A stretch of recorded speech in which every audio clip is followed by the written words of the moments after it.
السلام علیکم ورحمۃ اللہ وبرکاتہ۔ الحمدللہ والصلاة والسلام علی رسول اللہ وعلی آلہ واصحابہ ومن والاه۔ اعوذ باللہ السمیع العلیم من الشیطان الرجیم، بسم اللہ الرحمن الرحیم۔ ان اللہ یحب التوابین ویحب المتطہرین۔ رب اشرح لی صدری ویسر لی امری واحلل عقدۃ من لسانی یفقہوا قولی۔ سبحانک لا علم لنا الا ما علمتنا انک انت العلیم الحکیم۔ رب زدنی علما۔ میرے معزز دینی ملی بھائیوں، دوستوں اور ساتھیوں، درس کا موضوع ہے طہارت کی اہمیت و فضیلت۔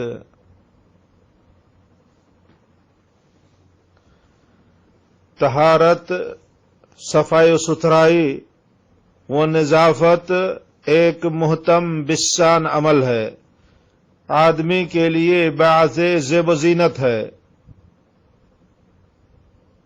اسلام اور مسلمانوں کا امتیازی شان ہے۔ نفاست و پاکیزگی دل کو آسودگی و فرحت عطا کرتی ہے، ذہن کو تازگی بخشتی ہے، دل و دماغ کو معطر کرتی ہے۔ طہارت و نظافت، صفائی ستھرائی کا اہتمام کرنے سے انسان کو سرور حاصل ہوتا ہے، دل جمعی و یکسوئی حاصل ہوتی ہے، ذہنی تشویش و پراگندگی دور ہوتی ہے۔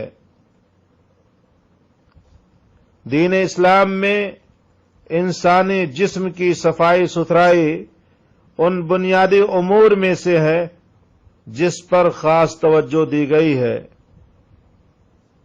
غور کیا جائے تو معلوم ہوتا ہے کہ ایک بڑا و اہم حصہ طہارت و نظافت اور اخلاقیات پر مشتمل ہے۔ اسلام نے ایک طرف انسان کو روحانی پاکیزگی عطا کی ہے، ان کے اخلاق کو سنوارا اور تہذیب سے آشنا کیا ہے، وہیں اسلام نے معاشرے کو حفظان صحت کے اصول بھی سکھلائے ہیں، انسان کو رہن و سہن، اٹھنے بیٹھنے اور طہارت و نظافت کا سلیقہ بھی سکھایا ہے۔ فطری طور پر انسان صفائی ستھرائی، طہارت و پاکیزگی اور خوبصورتی کو پسند کرتا ہے، اور اسلام ایک دین فطرت ہے جس نے انسانی فطرت کا کافی لحاظ کیا ہے۔ اسی وجہ سے اللہ رب العالمین نے صاف ستھرا رہنے والے افراد سے اپنی محبت کا بھی اظہار کیا ہے۔ ارشاد باری تعالی ہے، ان اللہ یحب التوابین۔ اللہ، بے شک اللہ رب العالمین توبہ کرنے والوں سے محبت کرتے ہیں، وَيُحِبُّ الْمُتَطَہِّرِينَ، اور پاک و صاف رہنے والوں سے بھی محبت کرتے ہیں۔ یعنی توبہ کرنے والے اور پاک و صاف رہنے والے اللہ رب العالمین کے دوست ہیں، اللہ ان سے محبت کرتے ہیں۔ اسلام نے صفائی ستھرائی کو یہیں تک محدود نہیں رکھا ہے، بلکہ اسے عقیدے اور ایمان سے جوڑ دیا ہے۔ اللہ کے رسول صلی اللہ علیہ وسلم نے بیان فرمایا کہ ایمان کی 70 سے زیادہ شاخیں ہیں، یا فرمایا ایمان کی 60 سے کچھ زیادہ شاخیں ہیں، جن میں سے سب سے افضل لا الہ الا اللہ کہنا ہے، اور سب سے کمتر راستے سے کسی تکلیف دہ چیز کو ہٹانا ہے، اور حیا بھی ایمان کی ایک شاخ ہے۔ صحیح مسلم کی ایک روایت کے اندر نبی کریم صلی اللہ علیہ وسلم نے بیان فرمایا، الطہور شطر الایمان، طہارت آدھا ایمان ہے۔ اسلام نے نماز جیسے اہم رکن کی صحت کے لیے جائے نماز، بدن اور کپڑوں کی طہارت کا حکم دیا ہے۔ صاف ستھرا رہنے سے نہ صرف رب کی محبت و خوشنودی حاصل ہوتی ہے، بلکہ اس سے انسان متعدد امراض سے بھی محفوظ رہتا ہے۔ نبی کریم صلی اللہ علیہ وسلم نے بیان فرمایا السواک مطہرۃ للفم مرضات للرب، مرضات للرب، مسواک منہ کو صاف کرنے اور رب ذوالجلال کی رضا حاصل کرنے کا ذریعہ ہے۔ صفائی ستھرائی کی اسی اہمیت کے پیش نظر شریعت اسلامیہ نے متعدد حالات و ظروف، اوقات اور مواقع پر اسے اپنانے اور انجام دینے کا حکم دیا ہے۔ طہارت و نظافت کے تعلق سے چند باتیں گوشے گزار ہیں۔ نمبر 1، بدن کی صفائی و ستھرائی۔ شریعت اسلامیہ نے جسم اور بدن کی نظافت پر بہت زیادہ زور دیا ہے اور اس کے لیے بہت سارے احکام نافذ کیے ہیں۔ انہی میں سے ایک ہے غسل کرنا۔ اسلام نے مختلف مواقع پر اپنے ماننے والوں کو غسل کرنے کا حکم دیا ہے، جن میں سے بعض موقعوں پر غسل کرنا واجب اور ضروری ہے تو بعض موقعوں پر مستحب ہے، جیسے ہم بستری کے بعد میاں بیوی کا غسل کرنا، احتلام کی وجہ سے غسل کرنا اور حیض و نفاس کا خون بند ہونے پر غسل کرنا، یہ واجب اور ضروری ہے۔ غسل جنابت کے متعلق اللہ رب العالمین نے فرمایا وَإِن كُنتُمْ جُنُبًا فَاتَّطَهَّرُوا، اگر تم جنابت کی حالت میں ہو تو طہارت حاصل کرو۔ اور غسل حیض کے بارے میں فرمایا فَاعْتَزِلُوا النِّسَاءَ فِي الْمَحِيضِ وَلَا تَقْرَبُوهُنَّ حَتَّى يَطْهُرْنَ فَإِذَا تَطَهَّرْنَ فَأْتُوهُنَّ مِنْ حَيْثُ أَمَرَكُمُ اللَّهُ ان اللہ يحب التوابین ويحب المتطہرین۔ لہذا ایام حیض میں عورتوں سے کنارہ کش رہو اور جب تک پاک نہ ہو جائیں ان سے مقاربت نہ کرو، پھر جب پاک ہو جائیں تو جس طریقے سے اللہ نے حکم دیا ہے ان کے پاس جاؤ، یقیناً اللہ توبہ کرنے والوں اور پاک و صاف رہنے والوں کو دوست رکھتا ہے۔ اس آیت کریمہ میں قابل غور پہلو یہ ہے کہ اسلام نے پاکی اور صفائی کا اتنا خیال رکھا ہے کہ شوہر کو حالت حیض میں بیوی کے ساتھ ہم بستری کرنے سے منع کر دیا ہے، اور حیض کا خون ختم ہونے پر عورت کو غسل کرنے کا تاکیدی حکم فرمایا ہے۔ اسی طرح سے عیدین کے موقع پر غسل کرنا مستحب ہے۔ حضرت عبداللہ بن عمر رضی اللہ تعالی عنہما عید الفطر کے دن عیدگاہ جانے سے پہلے غسل کیا کرتے تھے۔ نیز اسی طرح سے ہفتے میں ایک دن یعنی بروز جمعہ غسل کرنے کا بھی تاکیدی حکم ہے۔ اللہ کے رسول صلی اللہ علیہ وسلم نے بیان فرمایا اللہ رب العالمین کا ہر مسلمان پر حق ہے کہ 7 دن میں ایک بار غسل کرے، جس میں اپنے سر اور جسم کو دھوئے۔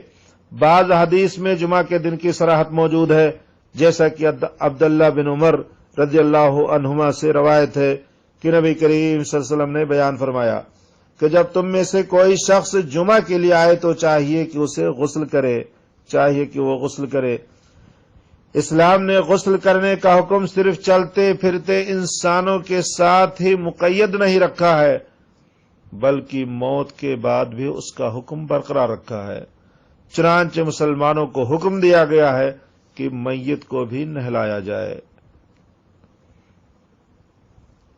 حضرت عبداللہ بن عباس رضی اللہ عنہما بیان کرتے ہیں کہ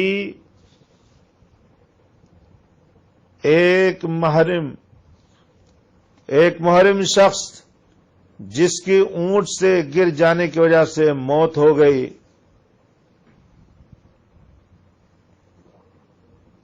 تو نبی کریم صلی اللہ علیہ وسلم نے اس کے بارے میں فرمایا کہ اسے پانی اور بیری کے پتوں سے نہلا دو اور 2 کپڑوں میں کفن دو۔ اسی طرح سے صفائی اور ستھرائی میں دوسری چیز وضو کرنا ہے۔ اسلام نے متعدد مواقع پر اور بطور خاص نماز کے وقت وضو کرنے کا حکم دیا ہے۔ صحیح بخاری کی روایت ہے، پیارے حبیب صلی اللہ علیہ وسلم کا فرمان ہے کہ اللہ رب العالمین تم میں سے کسی ایسے شخص کی نماز قبول نہیں کرتا ہے جو بے وضو ہو جائے یہاں تک کہ وہ وضو کر لے۔ میرے بھائیو، انسان کی پاکی اور صفائی کے لیے شریعت اسلامیہ نے وضو کرنے کا حکم دیا ہے، جس میں انسانی جسم کے اہم اعضاء جیسے ہاتھ، چہرے اور پیر وغیرہ دھوئے جاتے ہیں، جس سے نہ صرف انسان کے گناہ جھڑتے ہیں بلکہ اس سے جسم کے میل و کچیل بھی صاف ہو جاتے ہیں۔ یہی وجہ ہے کہ اسلام نے سونے سے پہلے بھی وضو کرنے کا حکم دیا ہے تاکہ انسان گندگیوں سے پاک و صاف ہو جائے اور سکون کی نیند سوئے۔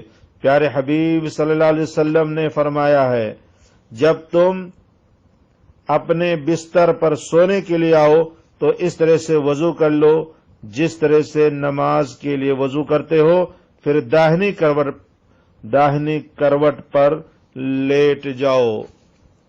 اسی طرح سے صفائی ستھرائی میں مسواک کرنا بھی ہے۔ اسلام نے منہ کو صاف ستھرا رکھنے کے لیے مسواک کرنے پر بہت زور دیا ہے۔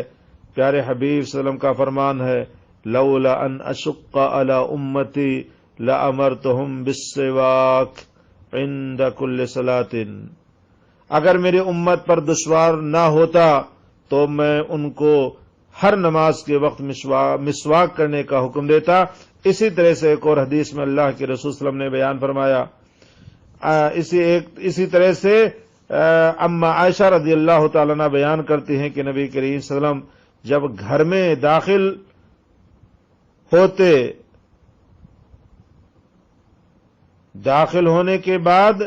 گھر میں داخل ہونے کے بعد سب سے پہلا کام جو کرتے وہ مسواک کرتے تھے۔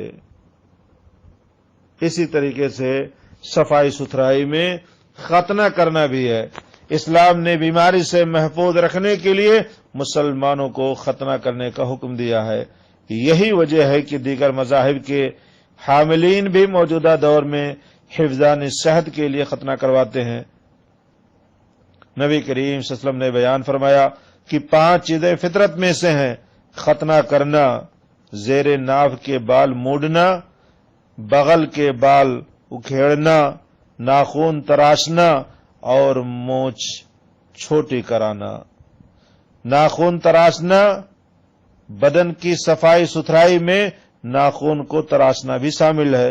اس سے ناخن میں میل و کچیل جنم نہیں لیتے اور انسانی طبیعت میں ایک طرح کی توانائی پیدا ہوتی ہے اور انسان بہت ساری بیماریوں سے بچ جاتا ہے۔ پیارے حبیب صلی اللہ علیہ وسلم کا فرمان ہے کہ ہمارے لیے مونچھیں ترسوانے، ناخن کاٹنے،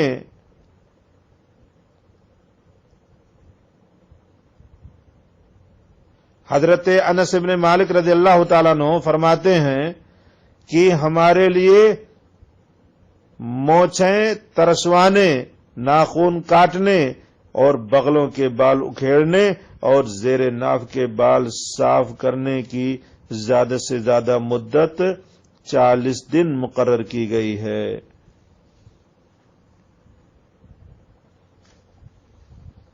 درس کا بقیہ حصہ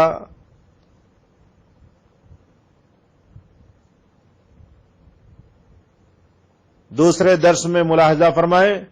اللہ رب العالمین سے دعا ہے کہ پروردگار ہمیں صفائی و ستھرائی کا اہتمام کرنے کی پروردگار توفیق عطا فرمائے۔ وآخر دعوانا ان الحمدللہ رب العالمین۔